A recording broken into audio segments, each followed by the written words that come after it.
Alhamdulillah nahmaduhu wa nasta'inuh wa nastahdihi wa nastaghfiruh wa na'udzu bihi min shururi anfusina wa sayyiati a'malina may yahdihillahu fala mudilla lahu wa may yudlil fala hadiya lahu ashhadu an la ilaha illallah wahdahu la syarika lah wa ashhadu anna Muhammadan abduhu wa rasuluh la nabiyya ba'dah. Allahumma salli wa sallim wa barik ala sayyidina wa maulana Muhammad wa ala alihi wa sahbihi ajma'in. Amma ba'd, ikhwani ibadallah, usikum wa nafsi bitaqwallah. Ittaqullaha haqqa tuqatih wa la tamutunna illa wa antum muslimun. Kaum muslimin rahmakumullah, masih dalam rangkaian peringatan bulan Maulid, bulan lahirnya Nabi Muhammad sallallahu alaihi wasallam. Mari kita teguhkan kembali bahwa kita benar-benar berkomitmen memegangi Al-Quran dan Sunnah. Itu harus, karena memang itu kunci keselamatan kita. Syahadatain, syahadatu tauhid, asyhadu an la ilaha illallah, syahadatul rasul, wa asyhadu anna Muhammadar Rasulullah.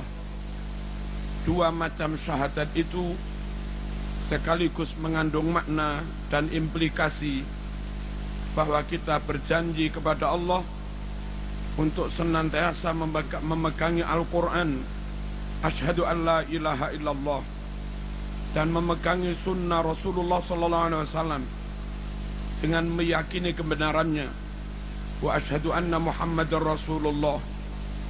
Selanjutnya Allah juga berfirman dalam Al-Quran, ya ayyuhalladzina amanu ati'ullah wa ati'ur rasul.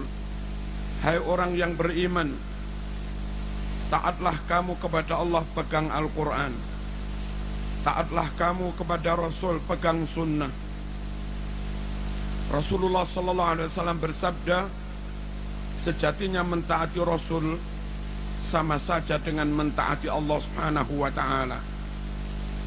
Man ata'ani faqad ata' Allah wa man asani faqad asallah. Siapa yang mentaati aku, sejatinya dia mentaati Allah Subhanahu wa ta'ala. Siapa yang menentang maksiat padaku, sejatinya dia juga maksiat pada Allah Subhanahu wa ta'ala. Kaum muslimin rahmakumullah, ketika Rasul menyebut al-ghuraba adalah orang-orang yang benar-benar beruntung, bejo dunia sampai akhirat. Tuba lil ghuraba, beruntung sekali para ghuraba. Sahabat bertanya, wa manil ghuraba ya Rasulullah? Siapa al-ghuraba yang beruntung itu wahai Rasulullah? Nabi bersabda, alladzina yuhyuna ma amatatin nas min sunnati. Al-ghuraba adalah mereka yang berkomitmen menghidupkan sunnahku di saat orang-orang lain meninggalkannya. Kaum muslimin rahmakumullah, lebih lanjut Nabi juga mengatakan, taraktu fikum amrain lan tadillu ma in tamassaktum bihima, kitaballah wa sunnata rasulih. Aku tinggalkan untuk kalian semua dua pusaka. Jikalau kalian benar-benar pegangi dua pusaka itu, maka selamatlah kalian. Kalau tidak, maka celakalah kalian. Apa dua pusaka itu? Kitab Allah wa sunnata rasulih. Al-Quran dan sunnah. Klaim ngaku-ngaku cinta Rasulullah sallallahu alaihi wasallam tanpa memegangi sunnah adalah kebohongan, klaim kosong. Nabi bersabda, man ahabbani falyastanna bisunnati wa man ahabbani dakhalal jannah. Siapa yang mencintai aku, maka dia harus senantiasa mengikuti sunnahku. Dan siapa yang mencintai aku dengan mengikuti sunnahku, maka dipastikan dia masuk surga. Kaum muslimin rahimakumullah, memegangi sunnah sangat penting. Mengamalkan sunnah sangat penting. Meyakini kebenaran sunnah sangat penting. Menjaga sunnah untuk ditambah, tidak ditambah-tambah. Menjaga sunnah untuk tidak dikurang-kurangi. Menjaga sunnah untuk tidak dirubah-rubah. Tentu sangat penting, karena kalau kita menambah-nambah, itu menjadi bid'ah. Kalau mengurang-urangi itu khianat. Kalau merubah-rubah itu khurafat. Dan tiga-tiganya menyebabkan kesesatan. Kullu muhdatsatin bid'ah wa kullu bid'atin dhalalah wa kullu dhalalatin finnar. Setiap yang dibuat-buat dulu enggak ada lalu diada-adakan, itu namanya bid'ah. Dan setiap yang bid'ah berarti sesat. Setiap yang sesat berarti ancamannya masuk neraka. Kaum muslimin rahmakumullah, bagaimana menjaga sunnah supaya tetap utuh, ditambah tidak, dikurangi tidak, dirubah-rubah makna dan pemahamannya juga tidak. Jangan ikut golongan-golongan yang menyimpang dari ahlus sunnah wal jamaah.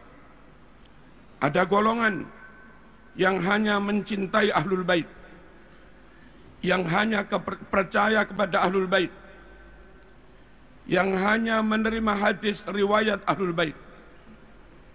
Golongan seperti ini, kalaupun di Sahih Bukhari ada ratusan bahkan ribuan hadis sahih.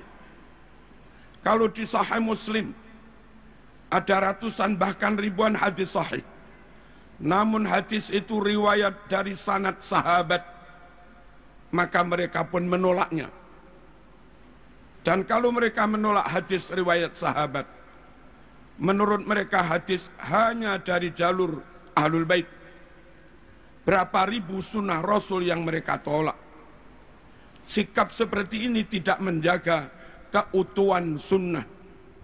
Padahal Allah berfirman dalam Al-Quran, "Wa ma atakumur rasul fakhudhuh."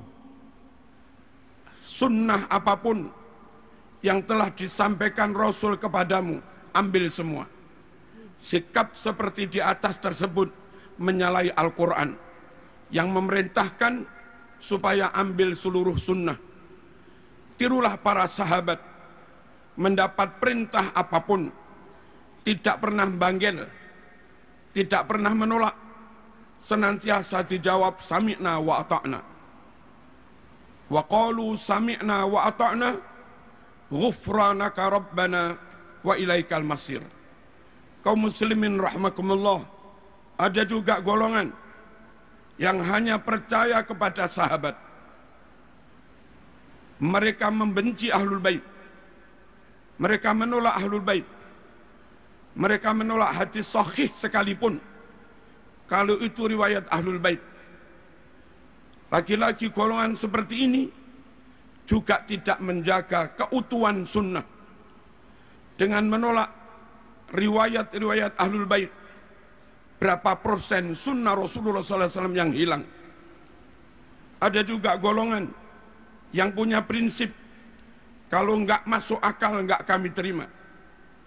Akhirnya hadis Bukhari, Muslim yang bercerita tentang Mi'raj Rasulullah SAW mereka tolak dengan alasan enggak masuk akal.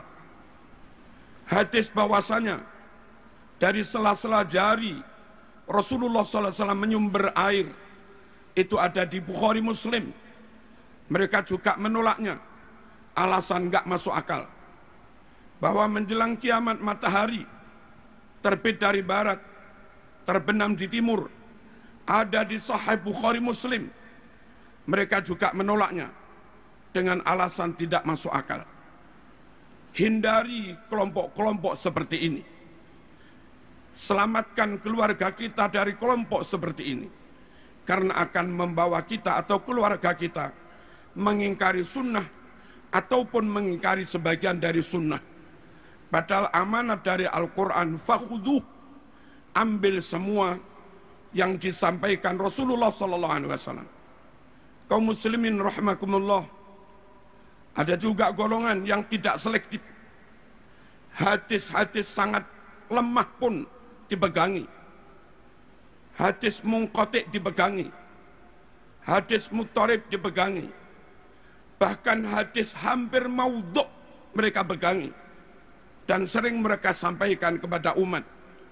Sungguh kelompok seperti ini tidak menjaga kemurnian sunnah, dan kasihan umat terlanjur percaya pada mereka, kadung dilakon diamalni sebegitu rupa, ternyata bukan ajaran Rasulullah SAW, ternyata bukan perintah Rasulullah SAW. Sementara yang dijanjikan ada pahala, sunnah menurut syarak adalah amalan yang didasarkan pada perintah dan tuntunan Rasulullah SAW. Sahih Muslim menyebutkan, man amila amalan laisa alaihi amruna fahuwa raddun. Siapa yang melakukan amalan tidak didasarkan perintah kami, enggak ada tuntunan yang sahih, maka amal itu ditolak. Jamaah, hindari pula kelompok-kelompok yang tidak teliti, tidak selektif, tidak melakukan jarh wa ta'dil, tidak melakukan verifikasi secara ketat terhadap berbagai riwayat, akhirnya terjebak kepada hal-hal yang khurafat yang didasarkan pada riwayat yang maudhu' atau riwayat yang sangat lemah. Ada beberapa contoh. Jumat terakhir di bulan Ramadan ba'da Isya, orang pada sholat 12 rakaat dengan dinamakan sholat raghaib, katanya bisa menggantikan barangkali ada sholat fardu yang ditinggalkan. Itu hadisnya maudhu', palsu. Ada juga orang yang sholat di malam nisfu Sa'ban, hadisnya amat sangat lemah, sholat-sholat sunat. Ada juga yang sholat di hari Jum'ah minggu pertama bulan Rajab dengan maksud menebus dosa setahun, hadisnya juga amat sangat lemah. Masih banyak ustadz-ustadz ketika maulid berdalil, man azzama maulidi kuntu lahu syafi'an yaumal qiyamah. Hadis itu hampir enggak disebut dalam berbagai kitab sunnah. Kalaupun ada riwayatnya sangat lemah. Mohon kaum muslimin rahimakumullah menyampaikan apapun, hati-hati. Mari kita jaga sunnah. Jangan ditambah-tambah, jangan dikurang-kurang, jangan dirubah-rubah. Yang tidak sahih jangan dicampur dengan yang sahih. Kasihan umat. Di samping itu kaum muslimin rahimakumullah, supaya memaknainya tetap benar, enggak menyimpang, serahkan bagaimana memaknai Quran Sunnah kepada para ulama, kepada para kiai. Mereka lah yang mewarisi ilmu dari gurunya. Dan mereka lah yang ngaji langsung dengan kitab Bukhari Muslim asli. Bukan hanya itu, mereka juga membekali diri, melengkapi diri dengan ilmu alat. Mereka alim nahwu, mereka alim sorof, mereka alim balaghah, mereka alim mantik, mereka alim usul fikih, mereka mengerti mustalah hadis, mereka mengerti ulumil Quran, mereka mengerti gharaibul alfaz dan yang lain-lain. Yang mana ilmu-ilmu itu sangat penting untuk memastikan kebenaran pemaknaan Quran, pemahamannya, istimbatnya, ataupun penafsirannya. Yang tidak menguasai ilmu-ilmu alat, mohon jangan berani-berani menyentuh, berani menafsirkan Quran. Mungkin lafadznya masih asli, lafadz hadisnya masih asli, tapi ketika orang yang enggak melengkapi diri dengan ilmu alat dan enggak berguru, lalu menafsiri, lafadznya asli namun maknanya menyimpang dari ajaran Rasulullah SAW, dan itu juga khurafat. Dan bagi orang awam kita yang awam ini kaum muslimin, hati-hati memilih guru, Hati-hati memondokkan anak. Hati-hati memilih lembaga untuk anak-anak kita. Sekiranya terindikasi non ahlus sunnah wal jamaah, atau ngaku-ngaku ahlus sunnah tapi tidak benar-benar alim, mohon dihindari supaya anak-anak kita tidak mendapatkan riwayat yang salah, tidak mendapatkan ajaran yang salah, tidak mendapatkan ajaran yang ditambah-tambah. Penutup, Nabi berdoa, Allahumma arham khulafai. Ya Allah, rahmatilah para generasi penerusku. Sahabat bertanya, wa man khulafauka ya Rasulullah? Siapa generasi penerusmu hai Rasulullah? Nabi bersabda, alladzina yarwuna ahadisi, yaitu mereka-mereka yang menyebarkan, menyampaikan sunnah-sunnahku.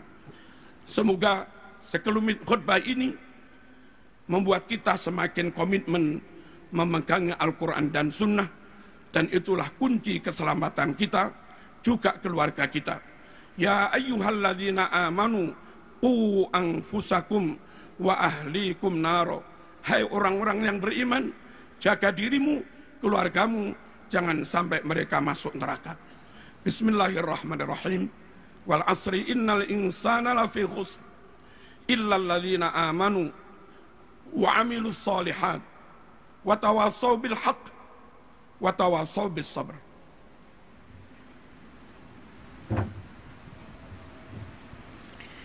Allahumma salli wa sallim ala sayyidina wa maulana Muhammadin wa ala ali sayyidina Muhammad.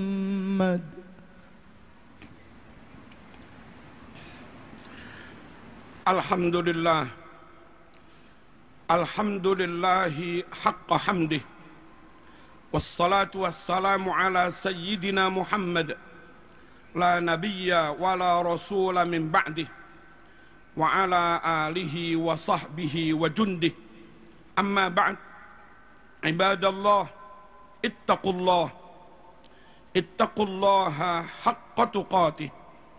Wa la tamutunna illa wa antum muslimun.